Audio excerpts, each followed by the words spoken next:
It's the name of a famous method. In this method, you set goals for yourself on a daily or weekly. You start to put cross to the days on which you have reached your goal. You make a chain with these crosses and you don't give up. You don't break that chain. But you have a problem.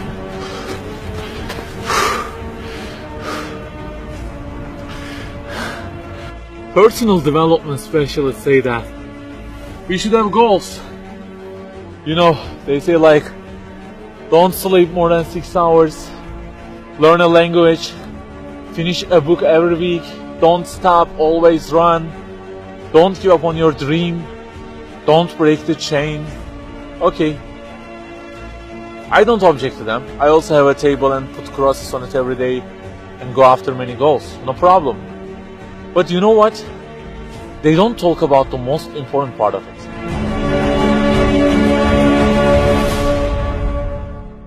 Let me give you a simple mathematical example. Try to imagine that you are adding numbers, and imagine that the numbers you have added up to this year is, for example, 35 in total, and you start from this year. For example, you will add 4 in this year, and then add 8 in next year, and it goes on. And there is an unknown time which counts down, and when it ends, you can't add any other number. Okay, you start the addition. Plus 4, plus 8, plus 7, plus 3. You add ambitiously, you keep adding and adding. Plus 6, plus 5, and okay, they say time is over. Then you realize that you have added the numbers into a giant parenthesis, and there is a zero multiplication at the end of it. It wipes out all the numbers you have added all those years, and the result becomes 0. Of course, you are disappointed. All your efforts have been wiped out by the 0. A regret arises inside of you. You say, I wish I had seen the whole picture at the beginning and realized that 0 and changed it with 1 before I started the addition. I think you got the point. Okay, guys, you may have goals for this year and afterwards. Learning a language, finishing a book every week, increasing your monthly income to $15,000, not sleeping more than 6 hours, etc. But for what? For what do we set goals exactly?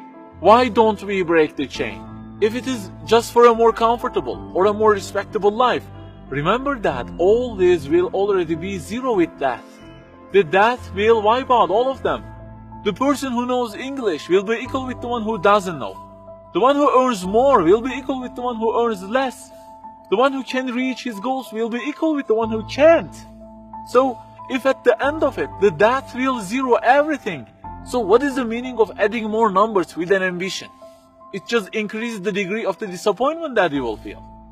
So the logical thing is seeing the whole picture at the beginning. In this life journey, which will end in an unknown time, my first job must be to prevent death from being 0.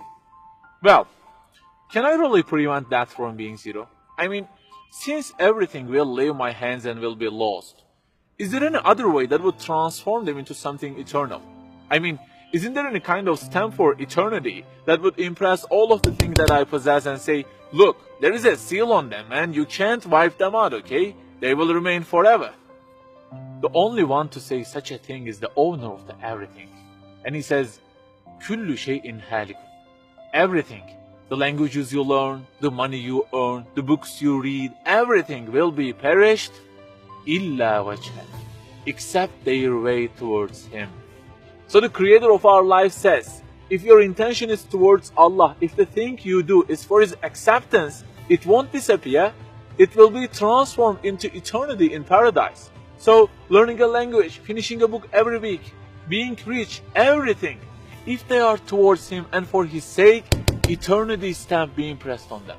For example, in this year, I will study English for 10 minutes daily. For what? Because serving Islam in the field of English is so important, and I want to gain acceptance of my Lord with it. That 0 has turned into 1. This year, I will finish a book every week. Why? Because this is the way of being a more sophisticated person and serving Islam better, and Allah, who is eternal, will be pleased with it. Good news, that 0 has turned into 1 because now His acceptance is your intention. I aim increasing the income of my company to $150,000. For what? Because I will spend that money on spreading the message of the Quran to the whole world and the publications that would please Him. you have exterminated the zero because now your goal is towards him. We add and add like this through our lives and they don't end with death. People who seek Allah's sake in their actions kill their death. Death cannot zero their additions. If the thing we do is for his acceptance, it is not mortal.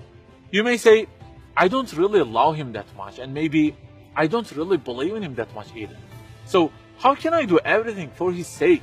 I don't even know who he is. My brother or sister, that's the problem.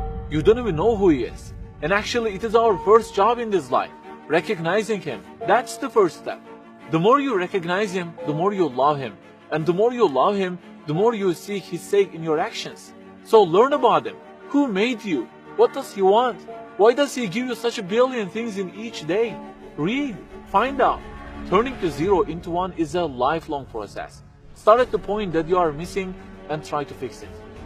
Like the specialists say, don't break the chain, but keep the chain to gain his acceptance. Run, but run to be eternal. An unknown time counts down, and before starting to add the numbers, the first thing you have to do is to remove that zero. Otherwise, everything you added will be wiped out.